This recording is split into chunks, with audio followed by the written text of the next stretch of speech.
Returning tonight, more results of our 5-month-long Unit 5 investigation. It is called Whites of the Far Right. It is a look at whether racial hatred is increasingly being directed into violent action. Channel 5's Carol Marine begins a week-long series of reports for us. Carol? Ron, when we speak of whites of the far right, we speak of organizations held together by common bonds. Among those bonds, a computer network for better communication and an uncommon kind of Christianity that provides a creed of racial hatred, a creed preached by leaders of the far right like Louis Beam of Texas. If you want it, you're going to have to get it the way the Founding Fathers got it. Blood, blood, blood. The Founding Fathers shed their blood to give you this country, and if you want to hold on to it, you're going to have to shed some of yours.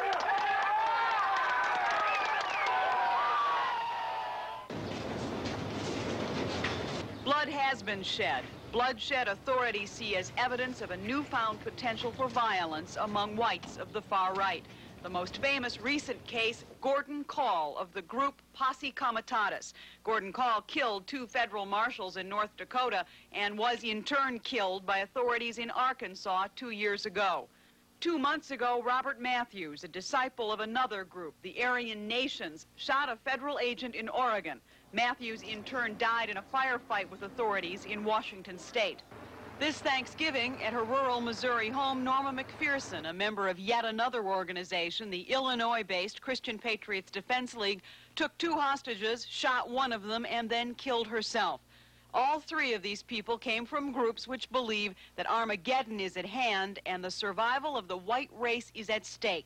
It was 2 weeks ago that Unit 5 first reported some of the contents of this internal, confidential FBI intelligence report, a report that gives credence to the argument that some things have indeed changed among whites of the far right. That confidential intelligence report says that while, quote, many of these groups and individuals have expounded and advocate white supremacy, violence, and the overthrow of the present social political order in the past without taking significant action to reach their goals, it appears the mood may be changing from rhetoric to action.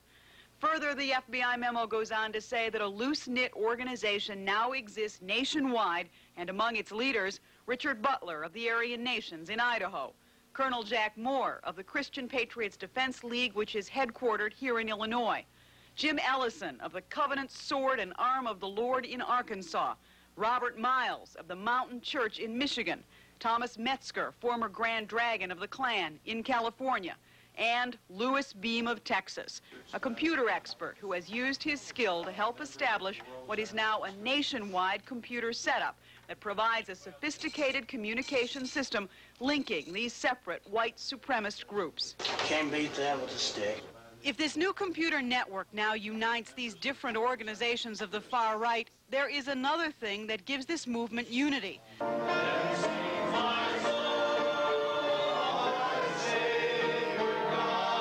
That is a kind of Christianity allowing whites of the far right to hate in the name of the Lord.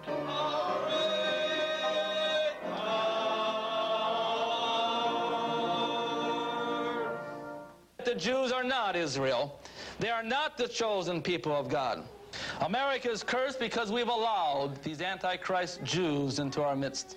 It's called an identity church, predicated on racial identity. It is the church of the Aryan Nations, of survivalists, of the Ku Klux Klan. It is a white man's church. Outside, however, you will see no sign, and inside, few people who will allow their faces to be shown. It is an underground religious movement with a radical message. The pastor of this church in Harrison, Arkansas, is Thomas ROBB, national chaplain of the Ku Klux Klan. For unto us a child is born, and unto us a son is given. Not unto the Negroes, not unto any other people, unto us a son is born. To those who have studied the identity movement like Daniel Stern of Northeastern Illinois University, the theology in question is a dangerous one.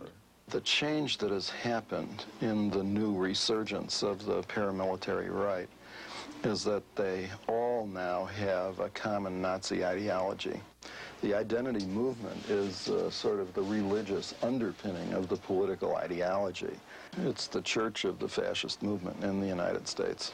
Hail his victory. Identity pastor Thomas ROBB. There's many people working together for one goal, and that is a free and safe America. And a free and safe America, does that include Jews and blacks? The ultimate is a white society. If the identity church is a common bond and computers a common link among whites of the far right, there is a third thing that these groups share: guns. Tomorrow night, the story of a killing in Arkansas. The murderer, a member of the far right who got his inspiration from an organization here in Illinois. Ron and Max? There are in this country a number of organizations that promote racial hatred. But as Carol Marine reports tonight in the second part of a Unit 5 series, Whites of the Far Right, the question is whether that hatred is turning increasingly violent. Carol?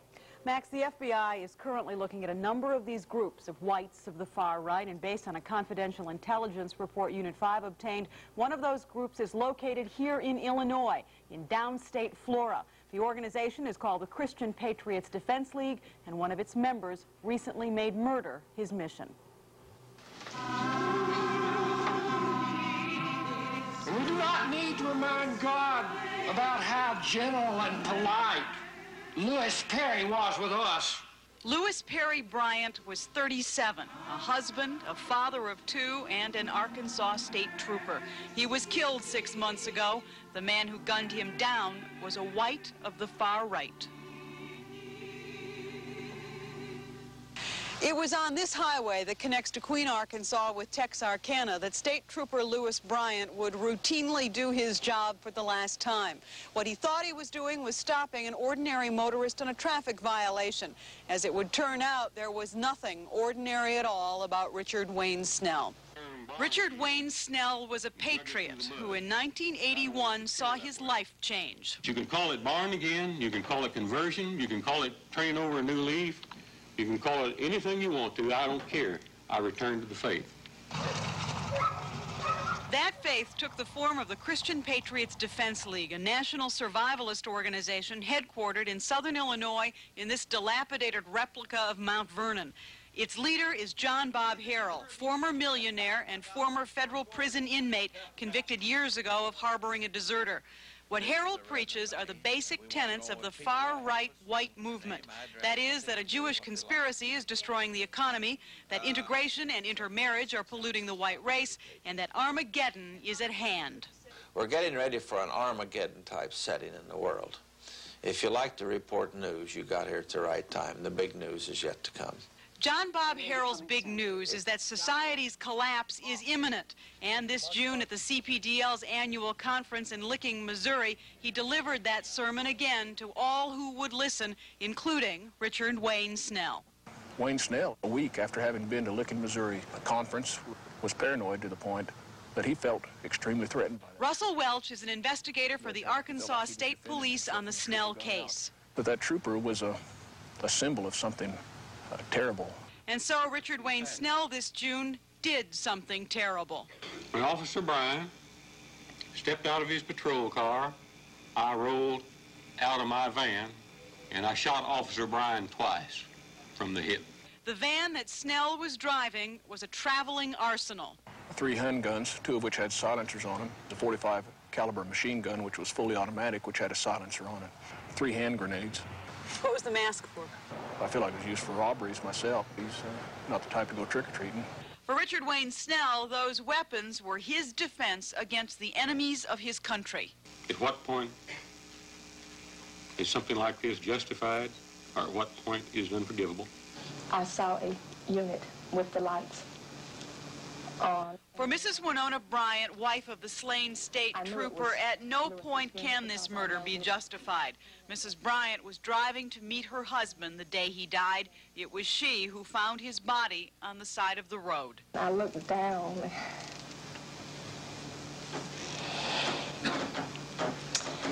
and I saw his body.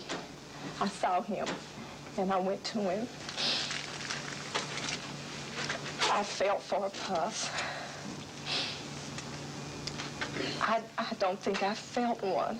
Beyond the murder of Lewis Bryant is the larger question of the movement, whether the white far-right movement inspires violence among some of its members. John Bob Harrell here in Illinois says no. We're sounding a warning that trouble's coming. People should prepare.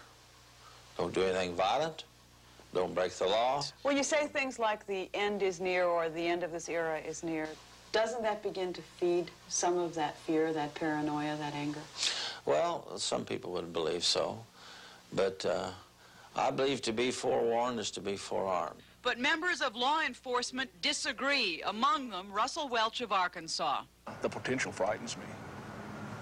The potential for what I would call terrorism.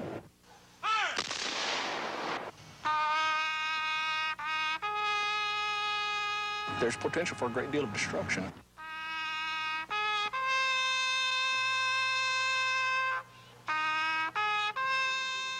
Richard Wayne Snell was found guilty of murder and is in prison now. He's awaiting trial on yet another murder charge, killing a pawnbroker 6 months earlier. Is Snell an isolated case of violence by whites of the far right?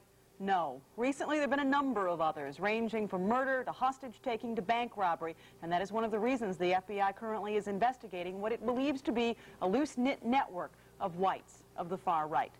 Coming up tomorrow night, we look at a North Side Chicago street gang, the TJOs, and its leader. And the question, is he now a white of the far right? Ron and Max? Authorities in Birmingham, Alabama tonight say they've broken a hardcore faction of neo-Nazis. Police there believe that some of those arrested were engaged in the sale of drugs and in other illegal activities to support the Idaho right-wing hate group, the Aryan Nations. Now, tonight's developments unfold as our Unit 5 investigation into the Aryan Nations continues. And Carol Marine reports exclusively on the investigation this evening that now touches on gang activity here on the streets of Chicago. Ron, Unit 5 has learned that both the prison system in this state and the Chicago Police Department want to know more about the Aryan Nations, whether hardcore criminals are recruited for racist terrorism. In Chicago, police want to know if a local street gang leader has joined the ranks of whites of the far right.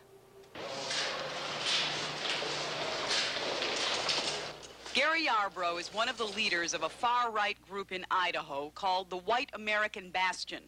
Gary Kellas is the leader of a white street gang in Chicago called the TJOs, the Thorndale Jagoffs. What do these two men, separated by 2,000 miles, have in common? Maybe a lot. According to authorities, both Gary YARBROUGH and Gary Kellas are avowed racists. Both have done time in prison, and both may be destined to return to prison for what they've done lately. Christ is true! Gary YARBROUGH's latest encounter with trouble was a shootout with the FBI in Oregon. But authorities want to know a lot more, including whether YARBROUGH's weaponry and alleged criminal activity are connected to a white right-wing hate group headquartered in Idaho. And now, across the country, here in Chicago, authorities are asking the same questions about Gary Kellas. Unit 5 has learned that the Intelligence Division of the Chicago Police Department is now taking a closer look at the TJOs and its leader, Gary Kellas, trying to discover if Kellas has moved from more traditional gang activity to paramilitary pursuits, looking into whether Kellas is now associated with any groups of whites of the far right. The Thorndale Jagoffs. Northeastern Illinois University professor Dan Stern, an expert on criminal organizations. Gary Kellas is clearly one of the more daring criminals. But something new and different seemed to develop this summer with the TJOs when police acquired evidence from Kellas's apartment here on West Bryn Mawr, including photos of Kellas and companions in paramilitary outfits and numerous personal photos of highly sophisticated weaponry.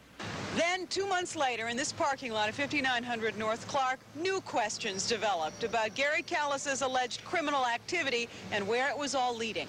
This parking lot last October was supposed to be the scene of a drug deal, but nobody got what they came for. The man who came to buy $25,000 in cocaine was really an undercover cop. The people who came to sell cocaine really didn't have any, but what one of them did have was an Uzi submachine gun.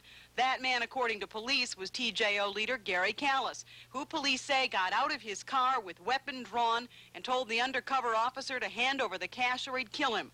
There was a brief high-speed chase and gunfire after that before Kellas and companions wrecked their car and were arrested. What police are now trying to figure out is whether Kellas was engaged in a unique fundraising operation, robbing drug dealers to get money for sophisticated weapons like this Uzi and for paramilitary white supremacist activities. All of this takes us back to what Gary Kellas in Chicago and Gary YARBROUGH in Idaho may have in common.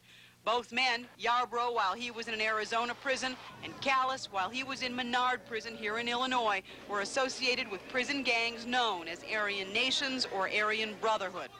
The Aryan Brotherhood are folks who have nothing to lose. They are what I define a fascist street army. An internal FBI intelligence report obtained by Unit 5 addresses the issue of the Aryan Brotherhood and its relationship to Richard Butler, head of Aryan Nations, an anti-black, anti-Semitic hate group headquartered in Idaho. Hate must be our law, and revenge our duty. The report says Butler privately claims to correspond with 2,000 Aryan Brotherhood members throughout the prison system in the United States.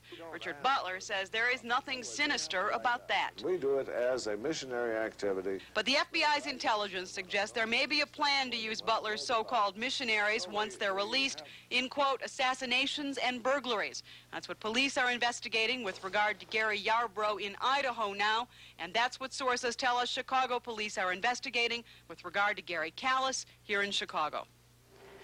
Beyond the Chicago Police Department's investigation, Unit 5 has learned the Illinois prison system is investigating white supremacist gangs within its walls because white racist gang activity, according to authorities, has increased. The Aryan Nations and the Aryan Brotherhood are among the objects of that investigation. And tomorrow night, we'll take a look at Chicago's local leadership of whites of the far right, what they're saying, what they're doing.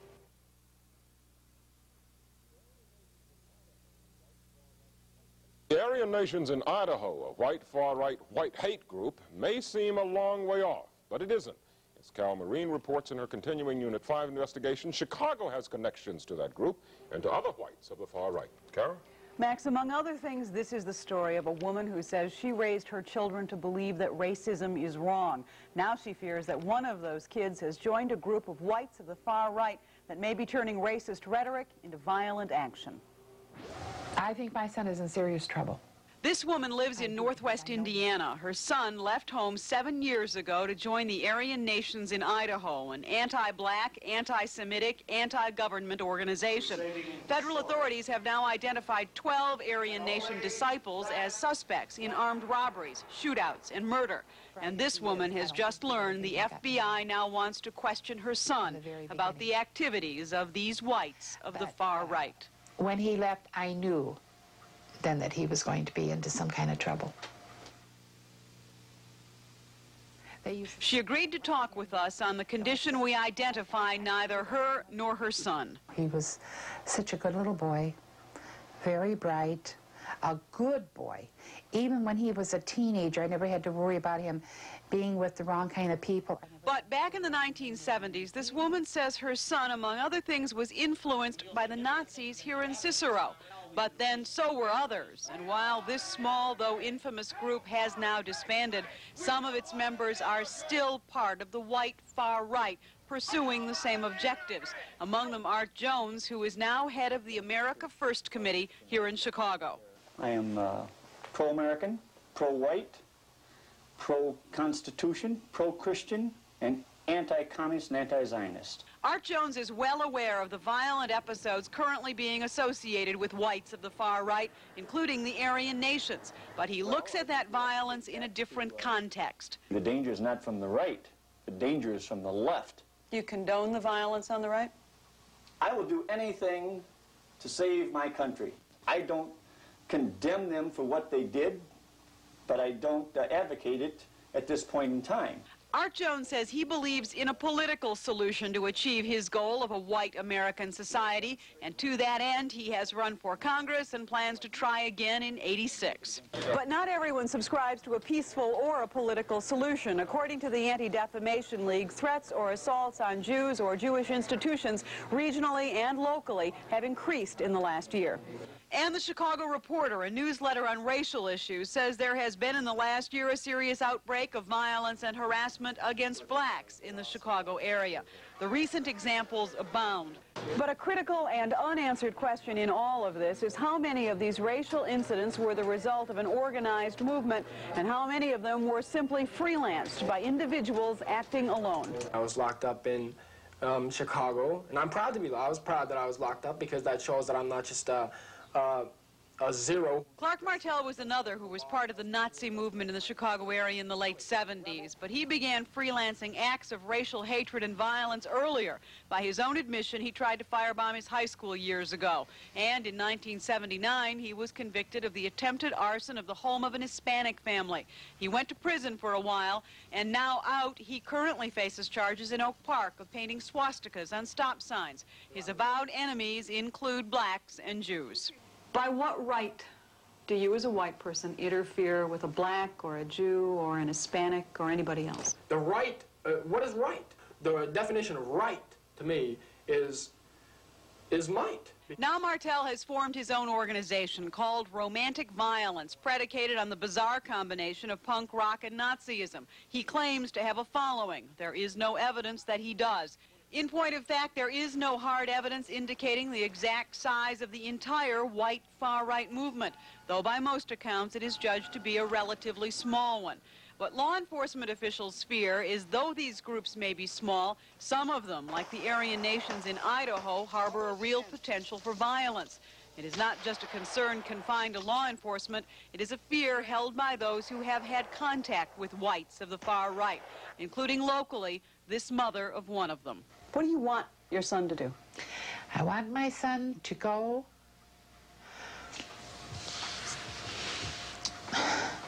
to the FBI and answer all the questions. Do you think he'll go to the FBI willingly? No. Because he's a believer? Definitely. Definitely. There is currently a grand jury investigation into Aryan Nation activity going on in Washington State, but in the course of our 5-month-long Unit 5 investigation, it's become clear law enforcement all over the country is becoming increasingly aware and concerned about whites of the far right, including here in this area. This, by the way, will not be the last of our reports.